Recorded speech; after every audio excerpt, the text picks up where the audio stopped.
అన్నా ఎప్పుడైనా చూడండి మంచి మీద చెడు గెలిచినట్టే ఉంటది, కానీ చివరికి గెలిచేది మంచే. నువ్వు 1000 చేతులు అడ్డు పెట్టి ఆపినా మంచి సినిమాని ఎవ్వడు అడ్డుకోలేడు, ఆపలేడు. హరిహర వీరమల్లి సినిమా అందరూ చూడాల్సిన సినిమా, మంచి సినిమా. దాన్ని ఆపటం వైసీపీ కాదు, దాని జేజం వచ్చినా ఎవ్వడి తరం కాదు. నువ్వు నిజంగా భారతీయుడివైతే, దేశం మీద అభిమానం ఉంటే, మన చరిత్ర మన వీరుల పోరాటాల మీద నమ్మకం ఉంటే, ఆత్మగౌరవం అనేది ఉంటే హరిహర వీరమల్లి లాంటి సినిమా చూడాలి. విఎఫ్ఎక్స్ బాగాలేదు, కామెడీ లేదు, ముద్దులు లేవు, ముదనట్ట పడక సీన్లు లేవు, చెప్పులేసే పాటలు లేవు. ఇట్లాంటి పనికి మన యదవలంతా ఉంటారు, వాళ్ళు లేనిది లోకం లేదు. అందులోనూ వైసీపీ లాంటి చెత్త పార్టీలో చెత్తగాళ్ళు ఇంకా ఎక్కువ ఉంటారు. డ్యూయెట్లు లేవు, డబుల్ మీనింగ్ డైలాగులు లేవు. ఇట్లాంటి సచ్చు మాటలన్నీ పక్కనెట్టండి. ఒక భారతీయుడిగా మనకు చరిత్రలో జరిగిన ద్రోహం ఏంటి, మన భవిష్యత్తు తరాలకు రాబోతున్న ముప్పేటి అనేది తెలుసుకోవాలి. అది మన బాధ్యత. హరిహర వీరమల్లి సినిమాలో అవన్నీ చూపించారు, మనం చూడాలి, మన పిల్లలు చూడాలి, మన ఫ్యామిలీ అంతా కలిసి చూడాలి. ఇప్పుడు వస్తున్న చాలా లంగోట సినిమాల్లో విదేశీ కమ్యూనిస్ట్ భావజాలం పెరిగిపోనది. ఇట్లాంటి టైంలో ఓ మనిషి తన సోదరం కోసం సినిమా తీశాడు. ప్రజలు చూస్తారా చూడరా అనే ఆలోచన పక్కనెట్టి పవన్ కళ్యాణ్, డైరెక్టర్ క్రిష్, ఆ తర్వాత జ్యోతి కృష్ణ ధైర్యం చేశారు.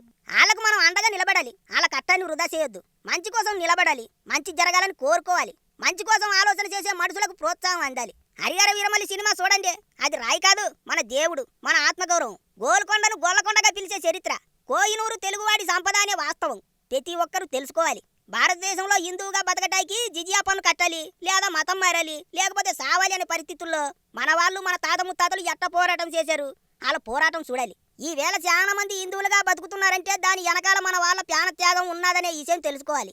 మతం మార్చుకోవాల్సిందే, లేకపోతే ప్రాణాలు తీస్తాం అన్నా సరే మన వాళ్ళు పోరాటం చేశారు. మారలేదు కాబట్టే మనం హిందువులుగా ఉన్నాం. హరిహర వీరమల్లి సినిమాలో మన తాత ముత్తాతల స్టోరీ చూపించారు, అందుకే వీరమల్లు చూడాలి. పేటీఎం కుక్కలు, నకిలీ కమ్యూనిస్టులు, నకిలీ అంబేద్కర్ వాదులు, విదేశీ మతవాదులు, హిందూ ద్వేషులు, వేర్పాటు వాదులు, బ్రిటిష్ చెత్తగాళ్ళు అంతా కలిసి హరిహర వీరమల్లిలో చూపించిన నిజాన్ని తొక్కిపెట్టాలని చూస్తున్నారు. రకరకాలుగా ఇబ్బంది పెడుతున్నారు, కానీ నిజం సావకూడదు, నిజం గెలవాలి. ఆ నిజం మనదే కాబట్టి గెలిపించే బాధ్యత కూడా మనదే. ఓ కాశ్మీర్ ఫైల్స్, ఓ కేరళ స్టోరీ, ఓ చావా, ఓ రజాకార్, ఇప్పుడు హరిహర వీరమల్లు. మన దరిద్రం ఏంటంటే మనం ఇంగ్లీష్ వాడు చెప్పిన చరిత్ర మొత్తం చదువుకుంటాం, కానీ మన నిజమైన చరిత్ర చూపించినా చూడం. కాస్త ఇప్పటికైనా మారండి.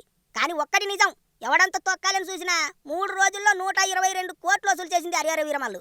అది పవర్ స్టార్ సత్తా.